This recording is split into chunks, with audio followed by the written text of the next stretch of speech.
할렐루야, 10월 6일 새벽 예배에 오신 여러분 주님의 이름으로 환영합니다. 이 시간 하나님이 주시는 은혜와 평강이 충만한 시간이 되시길 주님의 이름으로 축원합니다. 찬송가 390장 예수가 거느리시니 함께 찬송하심으로써 새벽 예배를 시작하도록 하겠습니다.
오늘의 기도 제목인 엔싱크 대학을 통해서 영혼 구원의 역사가 일어나게 할 수 있도록 우리가 한마음으로 이 시간 함께 기도하겠습니다.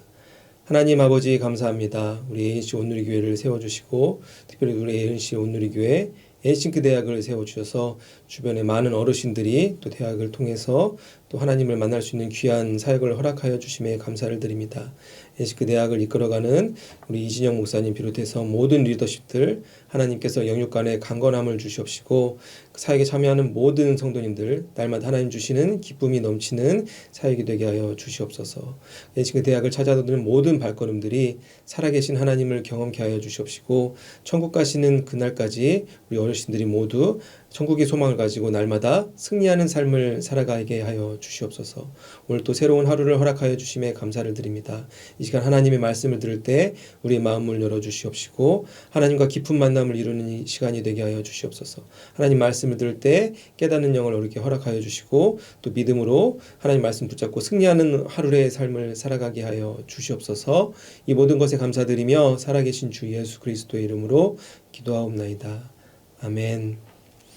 오늘 우리에게 주시는 하나님의 말씀은 구약성경 창세기 31장에서 36절에서 42절까지의 말씀입니다. 구약성경 창세기 31장 36절에서 42절까지의 말씀 함께 보시겠습니다.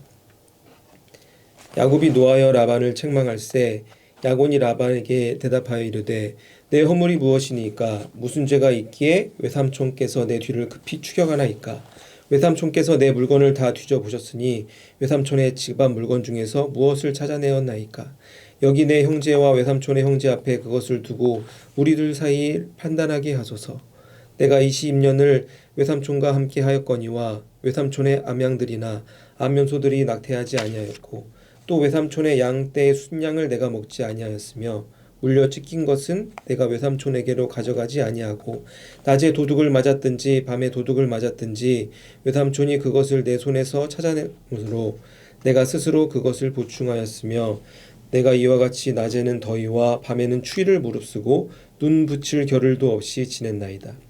내가 외삼촌의 집에 있는 이 20년 동안 외삼촌의 두 딸을 위하여 14년 외삼촌의 양떼를 위하여 6년을 외삼촌에게 봉사하였거니와 외삼촌께서 내 품삯을 10번이나 바꾸셨으며 우리 아버지의 하나님 아브라함의 하나님 곧 이삭이 경외하는 이가 나와 함께 계시지 아니하셨더라면 외삼촌께서 이제 나를 빈손으로 돌려보내셨으리이다. 마는 하나님이 내 고난과 내 순의 수고를 보시고 어젯밤에 외삼촌을 책망하셨나이다. 아멘. 우리는 계속해서 창세기 31장의 말씀을 보고 있습니다.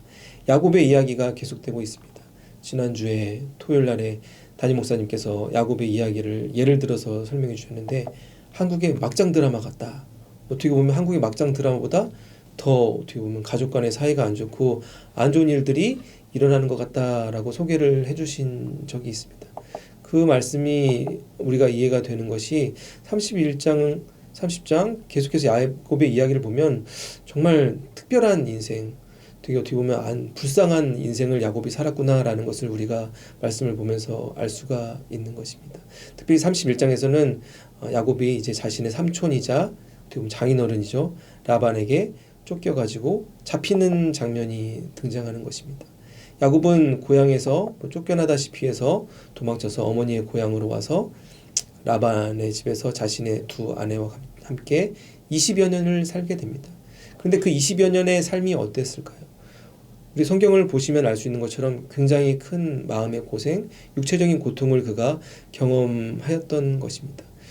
야곱이 무엇 때문에 가장 힘들었을까라고 저도 생각을 해봤는데 아마 야곱이 처가살이를 해서 힘든 게 아닌가라고 저는 생각해 볼 수 있었습니다. 우리나라에선 옛적에 여성분이 결혼하게 되면 남편의 집으로 가서 시부모님을 모시는 삶을 살았습니다. 시집살이라고 하죠. 그 시집살이의 어려움을 여러 가지로 표현한 노래들도 있고 이야기들도 많이 있었던 것을 우리가 기억합니다. 그게 못지않게 힘든 게 어떻게 보면 처가살이 아니었을까. 그 다음에 자신의 부인의 아버지 밑에서 살아가는 게 쉽지 않았다는 것을 우리가 성경을 통해서 알 수 있습니다. 20여 년 동안 갖은 고생을 하고 그 고생을 견디지 못하고 결국 야곱은 밤중에 자신의 두 아내와 함께 고향으로 도망치게 됩니다. 그런데 그 고향으로 도망치는 와중에 자신이 사랑하였던 아내 라벨이 라반이 소중하게 여겼던 드라빔을 훔쳐서 나오게 됩니다. 드라빔은 약 50cm 이하 되는 돌이나 나무로 만든 우상을 의미합니다. 집안을 지키는 수호신 같은 역할을 하였던 것입니다. 이것이 라반에게는 굉장히 큰 보물이었는데 이 드라빔을 라헬이 몰래 훔쳐 나오게 된 것입니다. 하지만 야곱은 라헬이 그것을 훔쳐 나왔다는 것을 알지 못했습니다. 그래야 오늘 31장 어제 말씀을 보시면은 이제 라반이 야곱을 쫓아와서 야곱의 장막을 뒤지는 장면이 등장합니다. 그런데 드라빔을 찾으려고 하는데 라헬이 또 자기 아버지 못지않게 머리가 잘 돌아가서 그 드라빔을 몰래 가지고 나와서 낙타 안장 아래 놓고 그 위에 앉아서 그 드라빔을 숨기고 있는 장면이 어제까지의 말씀이었습니다. 그리고 나서 오늘 말씀이 이어지는 것입니다. 라반이 야곱을 이렇게 쫓아와서 뭐라고 이야기를 합니까? 네가 이렇게 고생을 견디지 못하고 고향으로 도망가는 거 내가 마음속으로 조금은 이해할 수 있다라고 이렇게 표현합니다. 하지만 마지막에 뭐라고 말하죠? 그런데 네가 왜 내가 소중하게 여기는 내 드라빔을 가지고 갔냐? 왜 내 드라빔을 도둑질해 갔어? 라고 이렇게 말하자 야곱이 뭐라고 라반 삼촌에게 말합니까? 저는 그거 가져가지 않았고 내 주변에 그거 가져온 사람 아무도 없습니다. 만약 삼촌이 그 드라빔을 가져간 사람을 여기서 찾는다면 그 사람을 죽여도 좋습니다 라고 말했던 것입니다. 그 야곱의 말을 들었던 라헬의 심정이 어떻을까요? 내가 드라빔 가져왔는데 저 남편은 아무것도 모르고 아무 말도 하지 않고 있지. 저 그냥 필요 없는 말을 해서 나를 죽음의 위협에 이렇게 몰아넣는구나 하면서 야곱을 굉장히 원망하였을 것입니다. 마음속으로 이 미련한 남편아라면서 그런 마음으로 어떻게 보면 고백을 하였던 것을 우리가 상상할 수 있는 것입니다. 그런데 결국 라반 삼촌은 그 드라빔을 찾지 못합니다. 이제 드라빔이 자기 품에서 나오지 않으니까 36절부터 이제 야곱이 이제 분노하여 라반에게 그동안 쌓였던 모든 서름을 어떻게 보면 호소하고 하소연하는 장면이 등장하는 것입니다. 36절 말씀 우리 다시 한번 읽어보겠습니다. 야곱이 노하여 라반을 책망할세 야곱이 라반에게 대답하여 이르되 내 허물이 무엇이니까 무슨 죄가 있기에 외삼촌께서 내 뒤를 급히 추격하나이까. 36절 초반부를 보시면 야곱의 감정 상태를 이렇게 표현합니다. 야곱이 노하여라고 표현하고 있습니다. 야곱이 크게 화가 났다라고 우리가 해석할 수 있습니다. 그런데 이 구절에서 노하여라는 표현이 히브리어 표현인데 구약 성경이 그렇게 많이 등장하는 표현이 아닙니다. 창세기 초반부에 가인과 아벨의 관계에서 가인이 아벨을 향하여 크게 화가 났을 때와 같은 단어가 오늘 36절에 사용되어진 것입니다. 가인은 얼마만큼 화가 났습니까? 아벨을 결국 죽이게 되는 큰 분노가 그 안에 자리 잡았던 것입니다. 그와 같은 큰 분노가 오늘 야곱에게도 그런 라반을 향하여 표출이 되었다는 것을 36절을 통해서 우리가 볼 수가 있는 것입니다. 야곱이 이렇게 크게 삼촌에게 분노하였던 이유가 무엇이었습니까? 바로 20여 년 동안 야곱이 삼촌의 아래서 노예와 같은 생활을 하였기 때문입니다. 어떻게 보면 삼촌이자 장인어른에게 사랑을 받으며 살아가도 어떻게 보면 모자랄 판에 20여 년처럼 정말 노예와 같은 삶을 그가 살았기 때문에 그것을 견디지 못하고 결국 자기를 쫓아온 삼촌에게 분노가 폭발하게 되는 것입니다. 우리는 우리의 삶 속에서도 정말 우리가 참지 못하는 큰 분노가 일어나는 순간들이 있습니다. 우리가 하나님을 향한 믿음을 가지고 우리가 이 세상을 살면서 우리의 성품이 예수님과 같이 나날이 이렇게 변해가는 삶을 살아가지만 우리 마음속에 우리가 견딜 수 없는 그런 큰 분노가 일어나는 순간들이 있는 것입니다. 저도 언제 나에게 이런 큰 분노가 일어났었나라고 생각해 보았습니다. 곰곰이 생각해 보니 제 인생에서 큰 화가 있었던 순간들이 머릿속에 스쳤습니다. 지금도 그런 감정들이 깨끗하게 남아있는 모습을 제가 보면서 마음의 상처가 아직도 내 안에 있을 수 있겠다라는 생각도 해보게 되었습니다. 영원히 잊을 수 없는 그런 순간으로 많은 이들에게 어떻게 보면 트라우마 같이 안 좋은 기억으로 남을 때가 있게 되는 것입니다. 크리스찬인 우리에게도 분노가 일어나는 순간들이 과거에도 있었고 우리 삶 속에서도 일어날 수가 있게 되는 것입니다. 크리스찬에게도 이러한 분노는 왜 존재하게 되는 것일까요? 분노가 일어난 이유는 우리가 고난에 닥칠 때 우리 안에 마음이 분노로 표출되는 것입니다. 즉 우리가 하나님을 향한 믿음을 가지고 살아가더라도 우리의 삶에서 고난이 사라지는 것이 아니기 때문에 우리가 육신적인 마음으로 우리 마음속에 분노가 나타날 수 있게 되는 것입니다. 우리가 기억해야 되는 것은 우리가 하나님을 향한 믿음을 가지고 살아갈 때 고난이 사라지는 것이 아니다라는 것을 우리가 기억해야 되는 것입니다. 하지만 우리가 고난을 닥칠 때 고난을 이길 수 있는 힘이 생기는 것을 우리가 믿음으로 우리가 고백하며 살아갈 수 있게 되는 것입니다. 우리가 잘 아는 시편 23편의 말씀이 있습니다.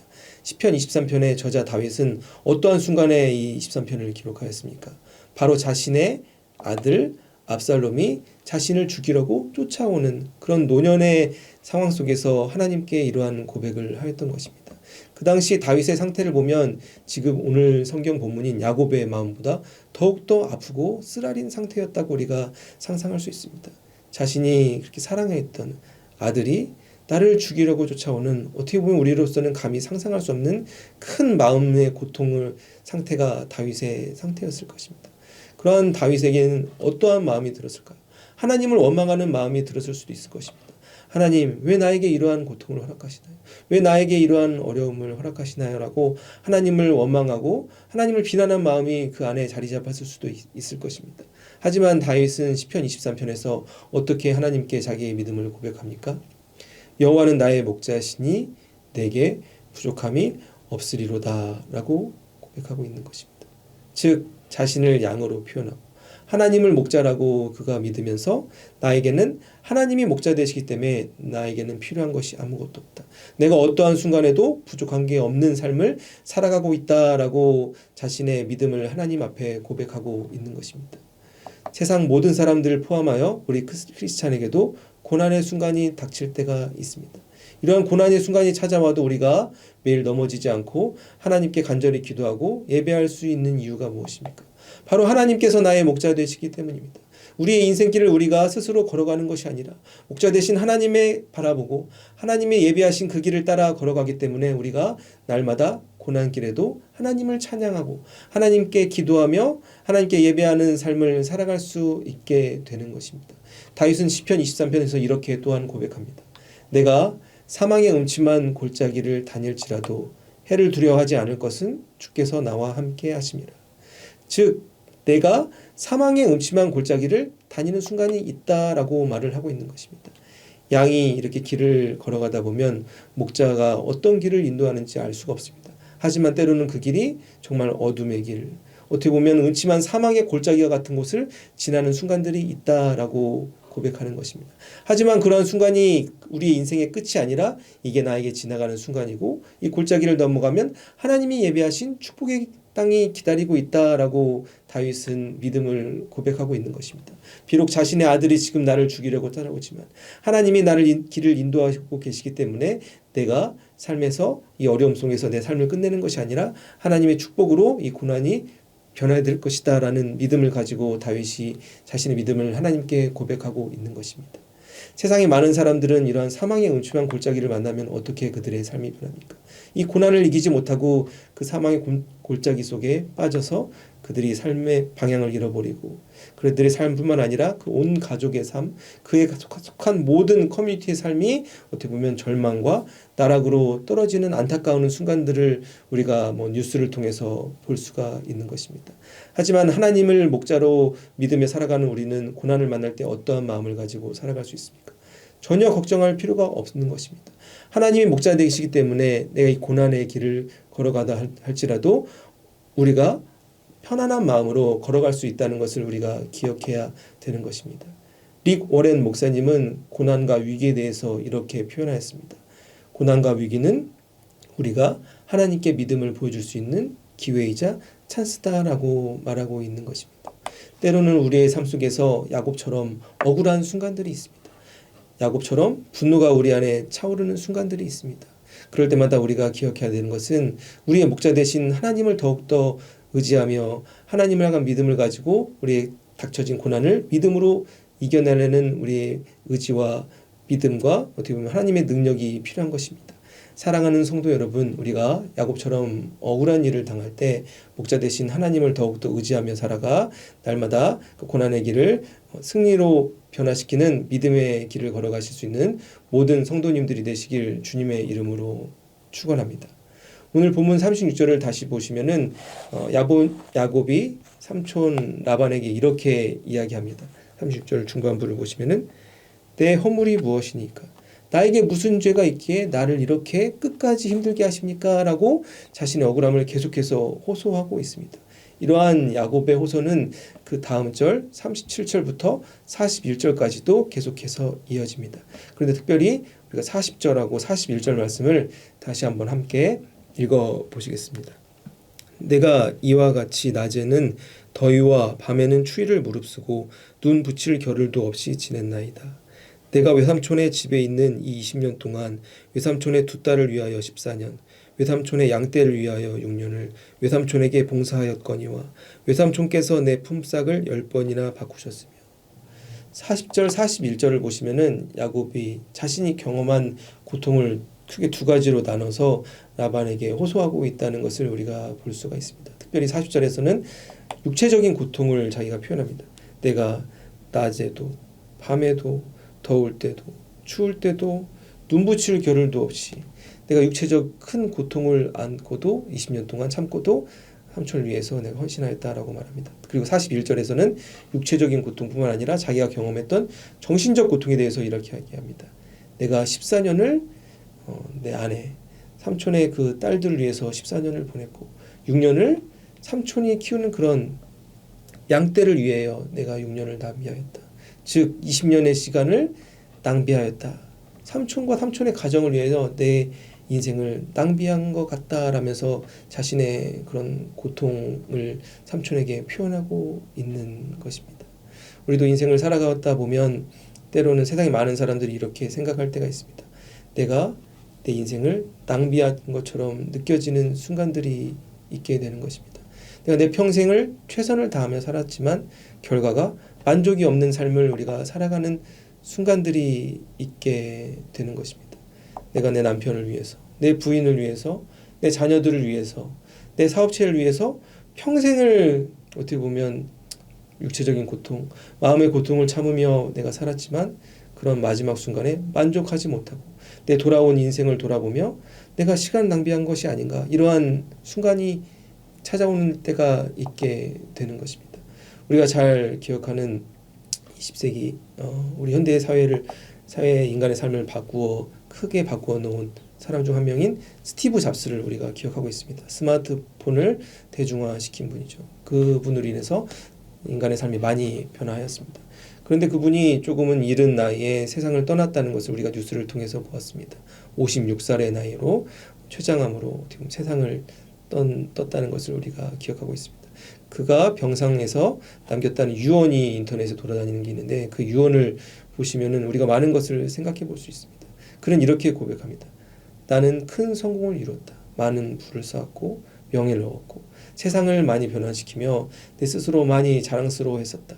하지만 내가 이렇게 죽음을 앞두고 나서 이러한 내가 기록한 모든 것들이 아무런 의미가 없다는 것을 지금 이 순간 깨닫게 되었다라고 스티브 잡스는 병상에서 유언을 남겼던 것입니다. 지금 이 순간에도 세상의 많은 사람들은 자신이 원하는 성공을 향해서 정신없이 달려가고 있습니다. 그들의 삶의 마지막 순간에 무엇을 기억하고 어떠한 마음을 경험할지 그들은 깨닫지 못하고 자신이 생각하는 성공의 길을 향해서 어떻게 보면 정신없이 달려가고 있는 것입니다. 오늘 본문에서 야곱은 왜 라반 삼촌에게 분노하고 회한에 잠겨서 이렇게 자신의 인생을 되돌아보며 이야기하고 있는 것입니다. 내가 20년을 생각해 보니 내가 나를 위한 인생을 살지 못하고 삼촌을 위해 살면서 내 인생이 20년 동안 낭비된 것 같다라고 하면서 어떻게 보면 안타까운 마음을 삼촌에게 고백하고 있는 것입니다. 그럼에도 불구하고 야곱은 하나님을 향한 믿음을 마지막 42절에 고백하고 있음을 우리가 오늘 말씀을 통해서 볼 수 있습니다. 42절 말씀 우리가 다시 한번 함께 읽어보시겠습니다. 우리 아버지 하나님, 아브라함의 하나님, 곧 이삭이 경외하는 이가 나와 함께 계시지 아니하셨더라면 외삼촌께서 이제 나를 빈손으로 돌려보내셨으리이다. 나는 하나님이 내 고난과 내 손의 수고를 보시고 어젯밤에 외삼촌을 책망하셨나이다. 야곱은 이렇게 고백합니다. 하나님이 나와 함께 하셨기 때문에 내가 20년 이 고난의 시간을 견딜 수 있었다. 하나님이 나와 함께 하셨기 때문에 내가 하루하루 살아갈 수 있었다라고 하나님께 감사를 외치고 있는 장면인 것입니다. 육신적으로는 라반을 비난하고 있지만 마음적으로는 하나님을 향한 믿음을 고백하고 있는 것입니다. 사랑하는 성도 여러분, 우리가 어떠한 인생을 살아가야 되는 것입니까? 나를 위한 인생을 살아가는 것도 아니고 우리 가족을 위한 인생을 살아가는 것도 아닙니다. 우리의 인생이 바로 하나님을 위한 인생이 되어야 되는 것입니다. 하나님을 위한 인생을 살아갈 때 하나님께서 우리의 삶을 책임져 주시고 지켜주시고 보호해 주신다는 사실을 기억하며 살아가야 되는 것입니다.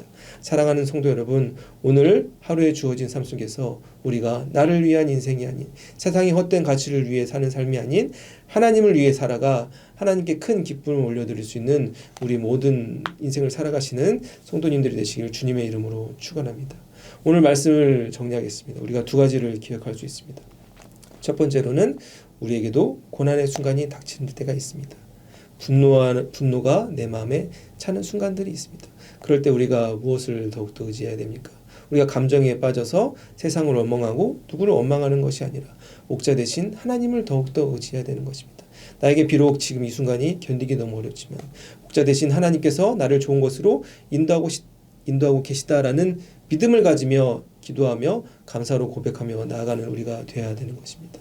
두 번째로는 우리는 어떠한 삶을 살아가야 되는 것입니까? 그 누군가를 위해 사는 삶이 아닌 나를 위해 사는 삶이 아닌 우리의 삶이 하나님을 위한 삶을 살아가야 되는 것입니다. 하나님을 위한 삶을 살아갈 때 하나님께서 우리 삶을 지켜주시고 우리 삶을 주님의 길로 인도해 주시고 천국의 길로 인도하심을 우리가 믿음으로 고백하며 살아가야 되는 것입니다. 사랑하는 성도 여러분, 오늘 하루의 삶 속에서 오늘 창세기 말씀을 통해서 우리에게 주신 하나님의 말씀을 기억하고 살아가 하나님께 큰 기쁨을 올려드리고 하나님을 위해서 살아가 하나님께 큰 영광을 올려드릴 수 있는 모든 성도님들이 되시기를 주님의 이름으로 축원합니다. 거룩하신 하나님 아버지 감사합니다. 오늘 또 창세기 말씀을 통해서 우리가 우리 인생이 우리를 위해 사는 것이 아닌 하나님을 위해 사는 인생이 참된 인생인 걸 깨닫게 하여 주심에 감사를 드립니다. 하나님, 우리는 때로는 마음이 연약하고 약해서 세상의 환경에 마음이 무너질 때가 있고 마음속에 분노가 차오를 때가 있습니다. 우리의 인생을 되돌아보며 후회하는 순간들이 있습니다. 그때마다 우리가 하나님의 눈으로 이 세상을 바라보게 하여 주시옵소서. 영의 눈이 떠져서 나의 길을 하나님이 인도하여 주심을 우리가 믿음으로 고백하며 살아가게 하여 주시옵소서.